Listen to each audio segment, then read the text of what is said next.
मुझे पता नहीं क्यों लग रहा है इसके पीछे कोई राज है। राज? वही राज जिसे मैं ढूंढने की कोशिश कर रहा हूं। हाँ, ऐसा लगता है कोई मिस्ट्री है। अब देखिए ना, ब्रिजभूषण जी का कोई जुड़वा भाई था, ये हम में से किसी को नहीं पता। और फिर अब उनकी बेटी नूतन जो हूबहू चरण जैसी दिखती है। पता नहीं और कितने राज खुलने बाकी है। और अब ये नूतन एक पहेली बन गई है सबके मन में कि ये है कौन, जहां अब प्रोग्राम आगे बढ़ता है। तो जजेस ने अपने कंटेस्टेंट्स को परफॉर्मेंस पर मार्क्स दे दिए हैं। And now I would like to call Pandit Brijbhushan ji and Srishti Mukherjee to please come on stage और हमारे नेक्स्ट और आखिरी राउंड के कंटेस्टेंट्स के नाम अनाउंस करें।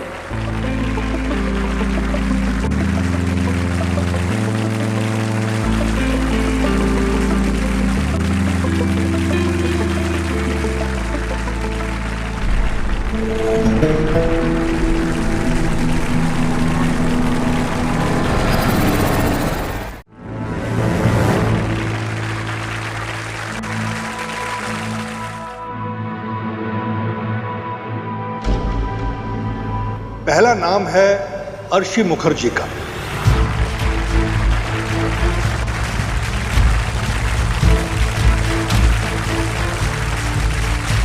जो अपने एक्सपीरियंस और सीनियरिटी की वजह से सीधे सेकंड राउंड में पहुंच चुकी हैं। और अब और किसी को अखरे या ना अखरे, पर ब्रिजभूषण और रानी को पता है कि ये कैसे संभव हुआ है, नहीं तो सीधे कैसे कोई पहुंचता है नेक्स्ट स्टेज में।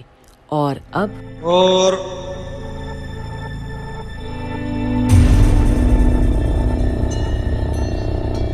और दूसरा नाम है नूतन भानुशाली का।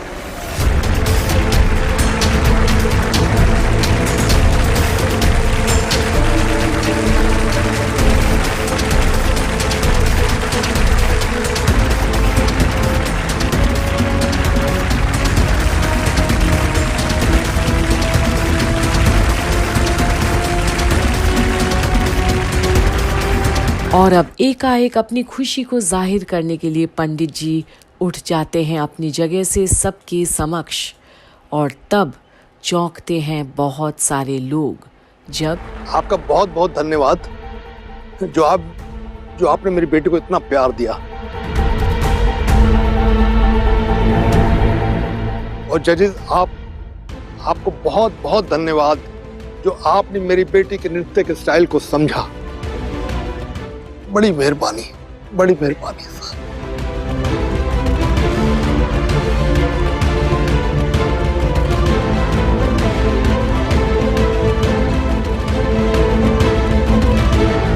पर पंडित जी के कहे को अनसुना करके सृष्टि और कुलभूषण उतर जाते हैं मंच पर से।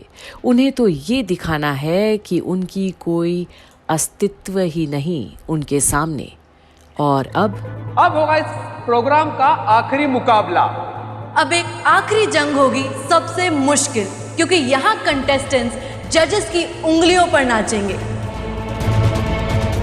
यानी कि जजेस की चॉइस के अनुसार उन्हें परफॉर्म करना होगा। इससे एक तड़कता भड़कता आइटम डांस परफॉर्म करवाना है। आप समझ रहे हैं ना मैं किसकी बात कर रही हूँ? हाँ, नूतन ना, काफी टैलेंटेड लड़की है।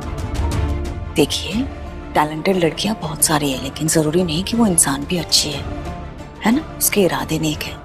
कुछ जानती है क्या आप उसके बारे में? बाद में बताती हूँ आपको। ठीक है, लेकिन उसको देख के लग रहा है कि वो लड़ने के इरादे से आई है। और अब सृष्टि को इंतजार है आगे भी जाकर अब नूतन को हरवा देना है। इस पंडित जी की बेटी को तो उसे जितवाना ही नहीं है।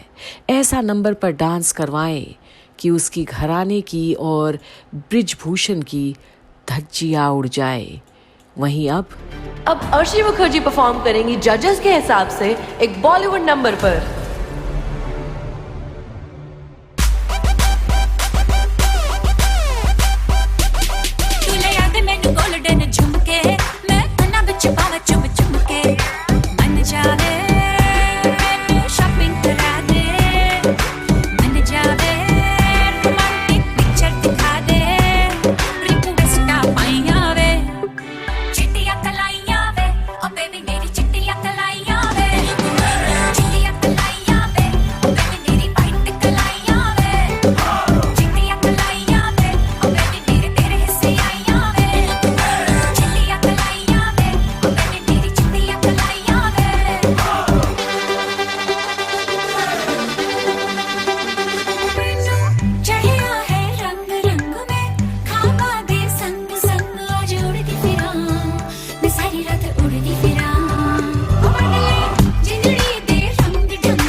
अब अर्शी भी अपना परफॉर्मेंस देती है, पर एक बहुत ही सरल बॉलीवुड नंबर पर, क्योंकि सृष्टि को पता है कि अर्शी इससे ज्यादा और कुछ नहीं कर पाएगी। और ये डिमांड तो जजेस की ओर से थी, तो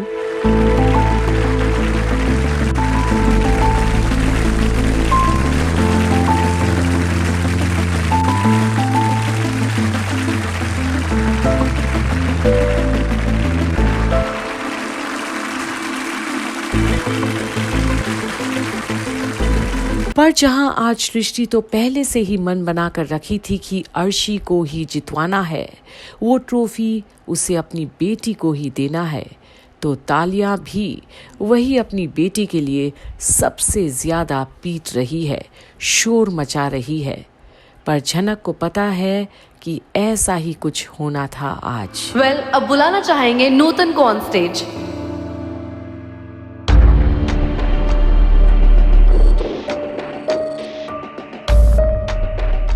वेल, हमने देखा है तुम काफी स्ट्रॉन्ग कंटेंडर हो। Thank you sir. एक डांस फॉर्म ऑलरेडी बखूबी परफॉर्म कर चुकी हो, सो जो डांस ट्रेंड आजकल मार्केट में चल रहा है, तो आइटम सॉन्ग्स,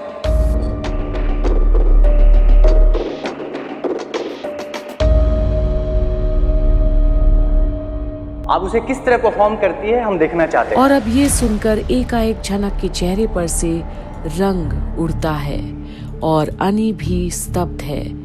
ये क्या आइटम सॉन्ग? और अब ब्रिजभूषण भी चौंकते हैं। वो समझ गए कुछ तो है दाल में काला। ये नूतन के परफॉर्मेंस के हिसाब से ये गाना गलत है, उसके लिए तो कोई अच्छा सॉन्ग होना चाहिए।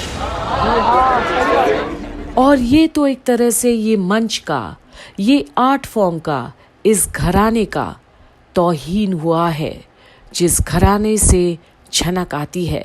इतनी बेहतरीन डांसर से एक आइटम सॉन्ग। और अब जहां नूतन से ऐसी डिमांड होने पर ऑडियंस भी बोल पड़ती है।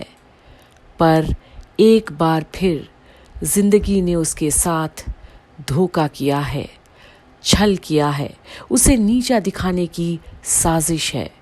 क्योंकि अगर ये झनक है तो ये नंबर पर तो वो डांस करने से इनकार कर देगी, और ये बात सृष्टि जानती है।